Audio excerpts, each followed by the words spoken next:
అక్కడ జరిగిన సంఘటన ఏంది, చివరికి దాన్ని ఒక అట్రాసిటీగా మార్చి, దాన్ని ఒక హత్య ప్రయత్నంగా మార్చి, దాంట్లో ఎంతమందిని అక్రమంగా ఈరోజు పాపం ఒక విలేకరి నారాయణ గారు, ఆయన ఏ పాపం పుణ్యం తెలుసో లేదు, ఆయన ఈ రోజు చూస్తా ఉంటే రోడ్ల మీద ఆయన పరిస్థితి చూస్తుంటే ఎంత దౌర్భాగ్యంగా ఉందంటే చాలా బాధ హృదయం. ఆ పాపం ఊరికనే బాధ. మీకు ఇట్టటి అక్రమ కేసులు పెట్టడం తెలుగుదేశానికి వెన్నతో పెట్టిన విద్య. దాంట్లో మీరు పావులు కావబాకండి.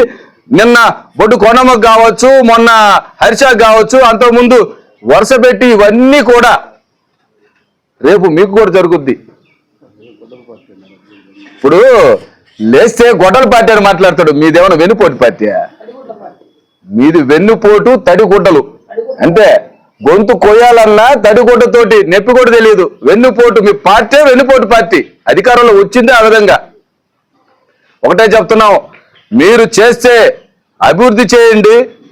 నిజంగా ఏదైనా తప్పు ఉంటే దాని మీద మందలించండి, ఖండించండి. నిన్న జరిగిన సంఘటన మీద ప్రతాప్ రెడ్డి గారు మందా మధుని వెనకేసుకు రాలేదు, ఆయన కోసం పరిగెత్తలేదు, లేదా ఆయన ఆ కేసులో ఇన్వాల్వ్ అయ్యాడో లేదో, ఆయన చేయలేదని చెప్పి ఈయన ఒకళ్ళతో పుచ్చుకోలేదు. మాట్లాడే ముందు ప్రతి దాన్ని రాజకీయం చేసి, రాజకీయ కోణంలోనే ఎందుకు ఆ నీచమైన బ్రతుకు?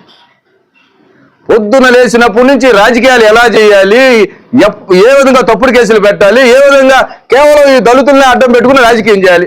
ఆడ చనిపోయిన సంఘటన వేరు, ఒక కుటుంబంలో జరిగిన తగాదాలు.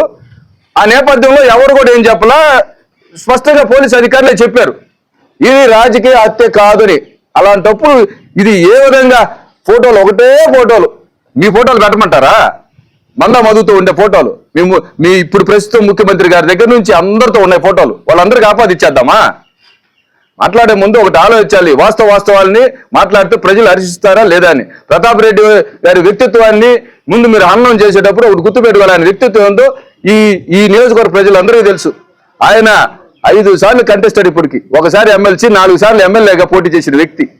నిన్న మొన్న రాజకీయాల్లోకి రాలేదు. ఎక్కడ కూడా ఆయనకేమి క్రిమినల్ బ్యాక్గ్రౌండ్ ఏం లేదు. వాళ్ళని దోచాడు, వీళ్ళని దోచాడని.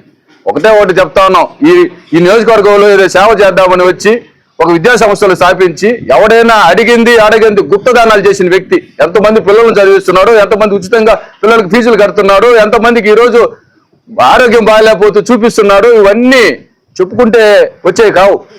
అటువంటి ఒక మంచి వ్యక్తి మీద మీరు అభండాలు వేసే ముందు మీరు విమర్శ చేసుకోండి. ముందు మీ పార్టీలో ఉన్న దళిత నాయకులు న్యాయం జరిగే విధంగా చూడండి. ఎవరైతే చనిపోయారో వాసు కుటుంబానికి న్యాయం జరిగే విధంగా, వారికి మీరు ఏదన్నా ఆర్థికంగా ఆ కుటుంబాన్ని ఆదుకుంటారో, ఇంకే రకంగా ఆదుకుంటారో ఇవి చెప్పండి.